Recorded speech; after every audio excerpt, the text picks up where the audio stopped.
Lex Fridman, I hope that this message gets to you.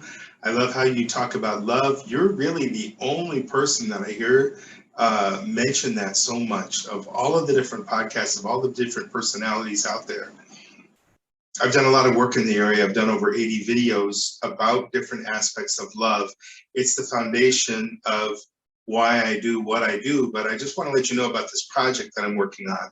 And I want to see if you're interested in doing an interview or if you're interested in supporting the project, you're interested in telling somebody else about the project. I really need some support. So I'm looking to you, one of my favorite people. Please watch the rest of this video and then please let me know. Is it for you? Is this something you're interested in being part of? Are you interested in interviewing me, talking about it? Or no, please just, if no, then it's not for you. Please let me know. Don't leave me hanging and don't leave this little girl hanging too. Thanks. Okay, I'm going to be brief. What this is about, it's about a fundraiser for people like this little girl. Did you know that we lose 14,000 children die every day between the ages of 1 day to 5 years old to the simplest needs like clean water, basic healthy food, and basic medicines? And that's because of our neglect. You know, most of us aren't doing anything about it. This is an opportunity. Why? Because it's a miracle kind of a breakthrough system. What it's about is it's about a community center where people can go and work together. I'll give you a lot more details about that later on. But this might be a project that you'd be interested in being part of. After all we need is just a tiny, tiny bit of support from you. Thanks. You know, some people try to give me advice and they say, look, if you're looking for donations, you have to think about, it's like a sales process and you have to think about, well, what's in it for them? But I'm sorry, I just don't get that. I have to look at myself as an example and say, what's in it for me? Well, if you see, a child fall on the train tracks and the train's coming, you jump down there, grab that child, save that child. You don't have to think about it. Why? Because you feel compassionate. You want to preserve that child's life. You have empathy, you have sympathy, you care. And to me, this is the same thing. It's not like, oh, I'm going to be popular. I'm going to get money. I'm going to be famous and I'm going to get a new car. Who knows what people might be thinking. If it comes to something like buying a new can opener, okay, it's obvious. It's going to be easier to open cans. But when it comes to something like this, I'm out of patience. And I hope you are too. And I hope you can see past what the cynics say, people that are cynical. They make up all kinds of excuses not to do something so tiny like this. And all the red tape that can get involved. Please, if you can, look beyond that. Let's do this. Okay, here are the specifics of what we're looking for. The total cost of the project is $106,500. Now that covers all the expenses for everything required to establish this community center during a 1-year period. After that 1-year period is over, we don't need any more contributions. The plan is that the community center will run completely by itself from that point on, because it will employ some profit-making projects, and will also include, like a chicken farm and a big greenhouse and maybe a fish farm, depending upon what's appropriate for the area. For this area, we're looking into doing all of those things. Now, I'm looking for 10 people that each would contribute 10% of what's total. So that's $10,650. It's 10% of the total amount. And once the first person contributes, I'm sure other people will get on board. So I'm really asking you a favor here. Would you be willing to contribute to this project? When you go to the 5steps.org website, you can see, have we collected any money yet so far? Have we gotten any donations so far? So that's the basic numbers. Okay, in just a minute here, we're going to have a 5-minute video that explains what's so great about this community center, what's so special about it, and why it is kind of a new miraculous breakthrough in the area of helping people get out of poverty forever, empowering people to get out of poverty forever, having a place in the world that they can go to where they can get the nurturing, the empowerment.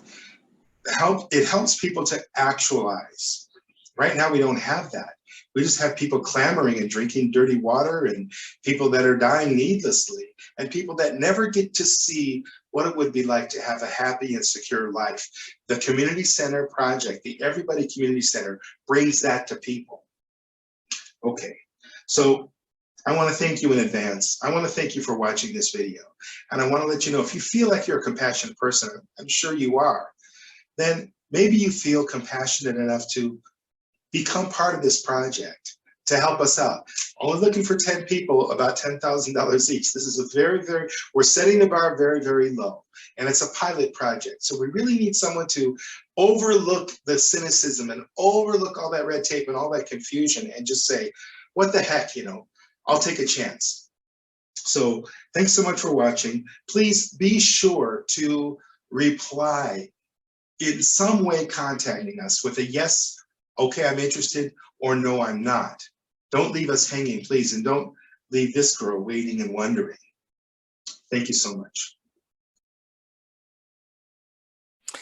Hi, this is Matthew. I'd like to tell you just real briefly why the Community Center, the Everybody Community Center, this 5 Steps project is so different and so fresh compared to what you may have seen before in the area of helping people.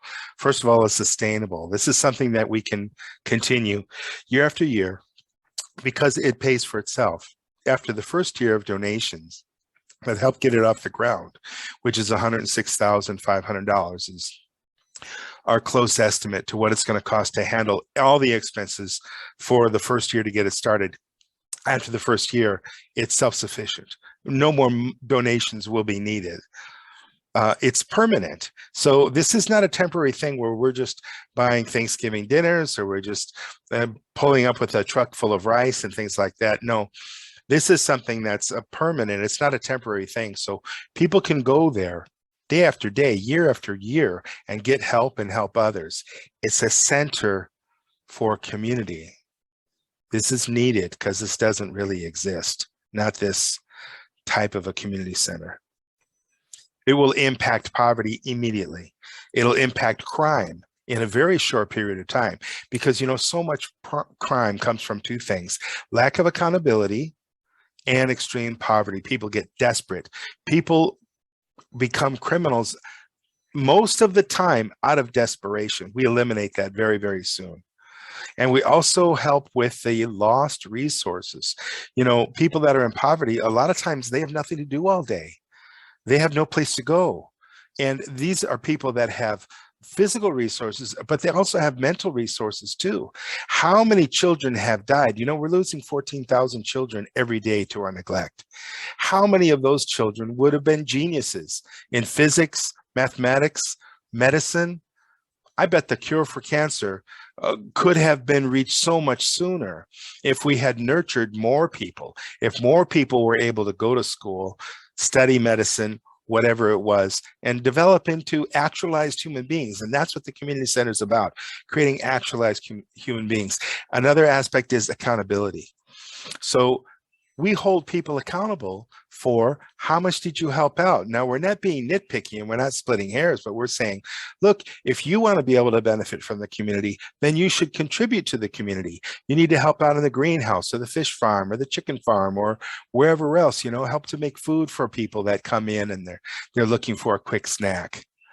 So the way that the community center is designed is so that everyone who benefits is also someone who contributes. And this is not just because, this is not only people this is only people that are able-bodied, not the people that are, in a wheelchair and maybe they're paralyzed, they're not able to, or they're too old, they're feeble, they have some kind of a health condition. We help these people. This is not the majority. This is a very small minority. And from the extra work that we do to contribute, we take care of these people in our community, the elder and the infirm. And finally, I just want to reiterate, it's self-sustaining after a year. So this isn't something we have to keep coming back and keep contributing, keep doing fundraisers. No, the fundraisers that we're going to continue to do after the first year will be for new community centers that will serve about 3,000 people. So we'll be developing more and more community centers, refining the model, making the model flexible so it matches different cultures. This is a very different project. I've never heard of this before. This is something that's really going to have a very strong impact because it's a physical place that people can go to get information, to get support, to get help, to get resources, to get clean water, to get healthy food, to get help finding a job, to get help find training for a job, all the things, the basics that we need in life that we don't get at home. I grew up middle class in the northwest side of Chicago. Even I, somebody who's at my level in the United States, I still didn't get this kind of nurturing.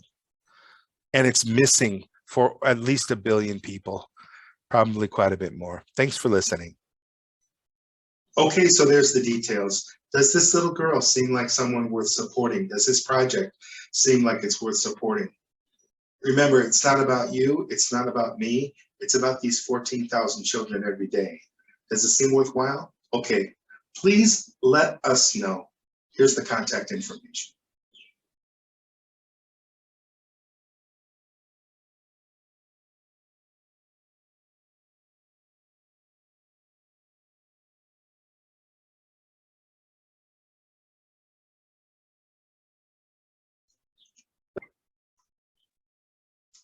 Thanks for watching this far. On a final note, please be very courageous and be the first person. We don't have anybody to support us yet, so please be the first person to be a supporter. And that'll set an example for others, and I think it'll be much easier for the others to say, okay, they did it, we can do it too. Thanks so much for watching.